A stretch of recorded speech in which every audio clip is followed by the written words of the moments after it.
Little minds, big growth, nurturing every stage of childhood.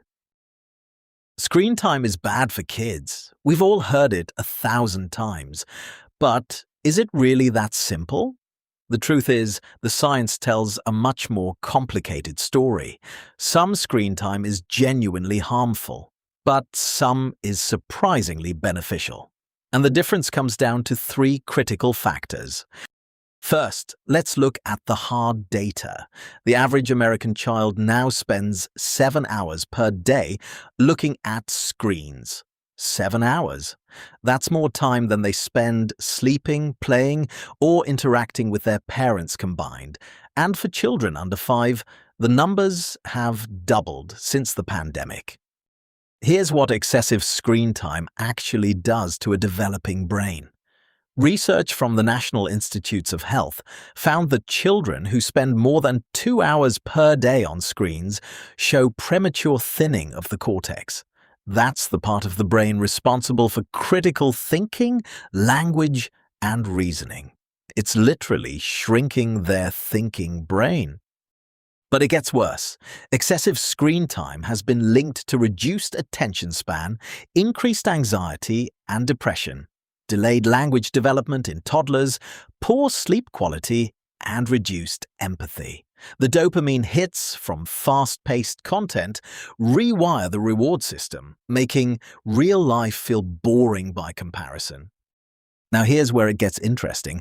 Not all screen time is created equal. Scientists distinguish between passive screen time and active screen time. Passive means watching mindless videos, scrolling through content, being entertained. Active means creating, problem-solving, learning, and interacting. Active screen time, when done right, can actually benefit children. Educational programs like Sesame Street have been shown to improve vocabulary and math readiness. Video calls with grandparents build social connections. Creative apps that involve drawing, music, or coding develop problem-solving skills. So, what are the recommended limits? For children under 18 months, 0 screen time except video calls. For ages 18 months to 2 years, only high-quality programming with a parent watching together. For ages 2 to 5, no more than 1 hour per day of high-quality content. For ages 6 and up, consistent limits that don't replace sleep, physical activity, or face-to-face interaction. But here's what matters even more than the amount. It's the 3 C's: content, context, and the child. Content means, what are they watching? Is it educational or mindless? Context means, are they watching alone or with you? Are they discussing what they see? And the child means every kid is different. Watch for signs of overstimulation. The most dangerous type of screen time? Background television. When the TV is on in the background, even if no one is watching, it reduces the quality of parent-child interaction by 40%. Children speak less, parents respond less, and the back-and-forth conversations that build brains simply don't happen. Now, what about the guilt?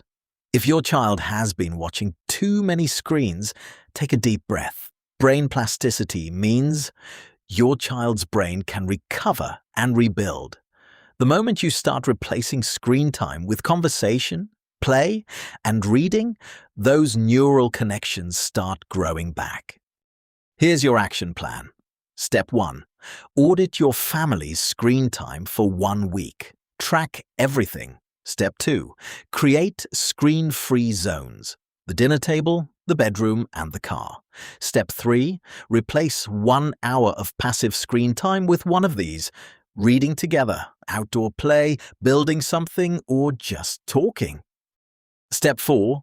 When you do allow screens, watch together. Ask questions. What did you learn? What was your favorite part? Why do you think that character was sad?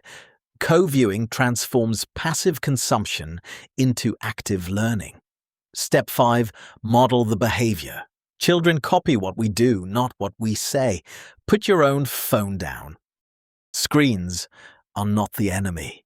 Mindless, unlimited, unsupervised screen time is the enemy. When you take control of what, when, and how your child uses screens, technology becomes a tool instead of a threat. The power is in your hands, not the screen's. Your child's brain is the most sophisticated technology on Earth. It doesn't need another screen. It needs you, your voice, your presence, your attention. Those are the inputs that build the strongest brain of all.